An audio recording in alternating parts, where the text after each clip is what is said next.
From Cell to Freedom: How One Woman Survived America's Toughest Prison.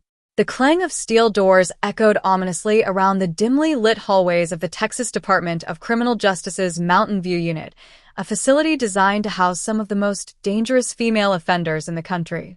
On a fateful evening, as the lights flickered overhead, an alarm blared throughout the prison. The message rang clear: a violent riot was unfolding in the recreation yard, sending a wave of panic through inmates and correctional officers alike. Amid the chaos stood a young woman named Melissa, whose journey through the rough terrain of prison life had been anything but easy. At just 19, Melissa had been sentenced to serve time for a crime she committed in a moment of desperation.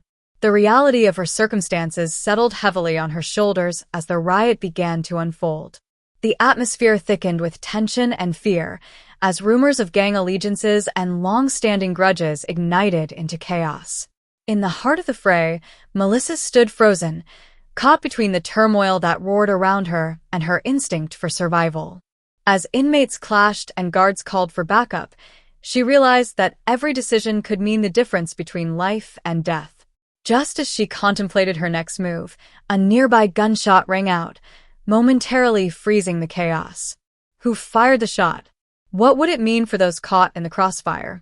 As the sound faded, the stakes rose higher than ever, forcing Melissa to confront not only her fear but also the realization that she would have to fight for her life, and ultimately, her freedom. To grasp the gravity of Melissa's story, we must first dive into the reality of life inside the Mountain View Unit.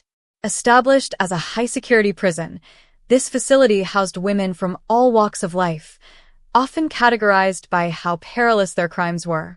As the inmates navigated a labyrinth of steel bars and concrete walls, everyday life unfolded under a strict regimen controlled by guards whose authority often meant the difference between stability and chaos. For Melissa, the daily routine included labor-intensive work and feedings that were frequently marred by the subpar quality of meals.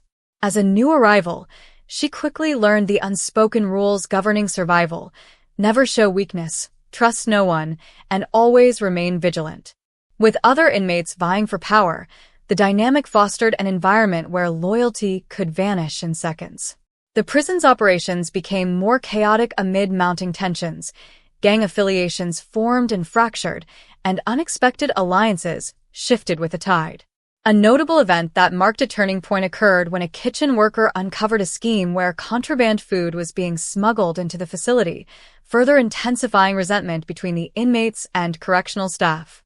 Melissa witnessed firsthand the strains that prison life took on individuals. Friends turned into enemies, and alliances became betrayals. Under these pressures, she often found solace in her determination to rise above the fray. But the threat of violence burgeoned as inmates began plotting against one another, using the food issues as fuel for conflict. As inequality and despair took root, whispers of revolt simmered beneath the surface. The clock ticked toward an inevitable explosion. Just when all seemed like it might remain controlled, a sudden lockdown swept through the prison, raising the stakes yet again. Would Melissa's survival instincts kick in, or would she find herself swept away by the tidal wave of chaos surrounding her? The lockdown sent reverberations through the Mountain View Unit, inducing a climate of heightened anxiety and fear. Inmates were confined to their cells, and every sound became amplified: the distant clang of metal doors, hushed voices, and murmurs of unrest. During this time, Melissa often reflected on the early days of her incarceration, recalling the shock of arrival and the brimming uncertainty that came with navigating this unforgiving environment. As the lockdown dragged on, tensions escalated. Inmates strategized in whispers, the impulse to band together sharpened by their mutual discontent. Melissa's resilience became a focal point as she developed bonds with other women. They shared their stories of hardship, betrayal, and survival. The power of unity provided a flicker of hope amidst the dark reality of their existence. An incident on a particularly oppressive night intensified the atmosphere further. An inmate collapsed after consuming what was later discovered to be contaminated food. The chaos surrounding her medical emergency sparked outrage, with Melissa taking the lead in organizing collective demands for safety and accountability. As tension rose to a boiling point, it became clear that fears could no longer be ignored.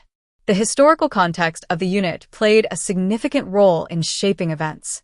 Inmates began relaying stories from prior uprisings that ended in violence, memories that underscored how bitter the fight for dignity could be.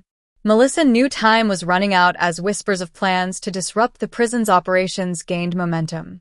Just as the emotions reached their tipping point, an unexpected veer in the narrative appeared. A guard who had been observing the unrest, wearing a conflicted expression, stepped forward. His statement prompted a mix of incredulity and curiosity among the inmates. What information would he reveal, and how would it impact their futures? The guard's revelation shattered the oppressive silence that had settled within the unit. He disclosed that corruption among the staff had led to the smuggling and mismanagement of food supplies, deep-seated issues that extended far beyond individual choices. For Melissa, this information was a spark in a dark tunnel, igniting a collective desire to challenge authority and fight against the system that had betrayed them. By sharing what he knew, the guard not only risked his job but also opened the door for inmates to voice their grievances. Discussions intensified, and a new plan surfaced among Melissa and her friends.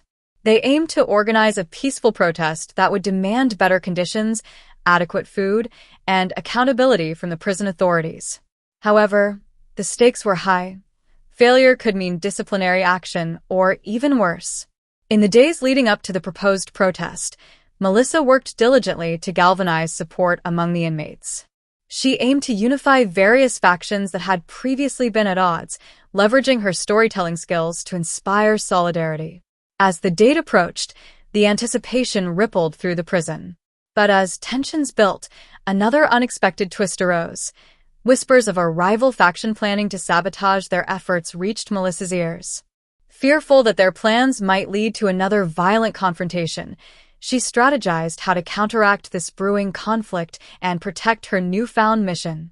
Just when all seemed poised for a powerful movement, Melissa received a personal letter from her family, expressing both concern and encouragement. Torn between hope and fear, she understood that the unfolding events would not only determine her fate, but would also impact the lives of those she had come to care for deeply. The day of the protest dawned, fraught with expectation and apprehension. As the inmates gathered in the yard, tension filled the air. Melissa stood at the forefront, her heart pounding as she faced the crowd, ready to speak on their behalf. The unity of the inmates felt electric. They represented a spectrum of backgrounds and experiences, united in their demand for change. She began her speech, her voice steady despite the whirlwind of emotions surging through her. "We are more than the crimes of our past. We deserve dignity, safety, and the right to be heard." As her words echoed against the concrete walls, a chorus of agreement rang out among the sea of faces before her. However, the small spark of hope ignited by unity quickly turned to fear when guards, armed with tasers and mounted on the outskirts, signaled their discomfort. Melissa could feel the weight of their gaze, a menacing reminder that authority would respond swiftly to challenges. Just as tensions escalated, a member of the rival faction stepped forward, aiming to disrupt the protest with chaos. In that pivotal moment, Melissa felt a rush of adrenaline. Could she guide the group away from conflict and toward a peaceful resolution? Her voice rang out above the escalating shouts, urging calm. "Please, let's prove we can stand together without violence." As she spoke, a surge of determination coursed through her. Time felt suspended as she faced uncertainty. Would her call for peace hold the crowd together, or would chaos erupt once more? The outcome hinged on Melissa's ability to unify the group and stand against the odds, all the while knowing the consequences of failure loomed large. As the standoff continued, a tense silence enveloped the yard, broken only by the distant sounds of chains rattling and anxious whispers. Melissa's heart raced. She could feel the collective energy of the inmates resonating around her. This was more than just a protest. It was a plea for recognition, a demand for change in a system that often chose to overlook their humanity. In that critical moment, Melissa took a deep breath and spoke from her heart. "We must show them that we are not just numbers. We are mothers, daughters, women who have dreams and aspirations. We deserve to be treated with respect. Her words struck a chord, rallying even those who had previously been skeptical. Then, the unexpected happened. A correctional officer, visibly moved by her speech, stepped forward, breaking protocol. He signaled to his fellow officers, advocating for calm and understanding. This moment of vulnerability shifted the atmosphere, creating a bridge between the inmates and guards that had long been absent. In the aftermath, the protest transformed into a negotiation, a groundbreaking dialogue both sides had long avoided. The prison administration agreed to review conditions, improve meal quality, and develop more constructive communication channels between staff and inmates. While it wasn't a complete solution, it marked a significant leap forward. As the dust settled, Melissa found herself at a crossroads. Her experiences in the Mountain View unit had changed her forever. She understood that survival was not merely about escaping physical bars, but also about breaking free from mental chains. With newfound strength, she became an advocate for prisoner rights, channeling her journey toward helping others find their voices. The story of Melissa's resilience and courage illustrates that freedom begins long before the cell doors open. Her fight for dignity transformed her from a prisoner into an agent of change, testament that within every dark cell, hope can ignite a path to freedom. What lies ahead for Melissa, and how many more stories speak to the power of survival. The journey continues, revealing the complexity and resilience inherent in the human condition.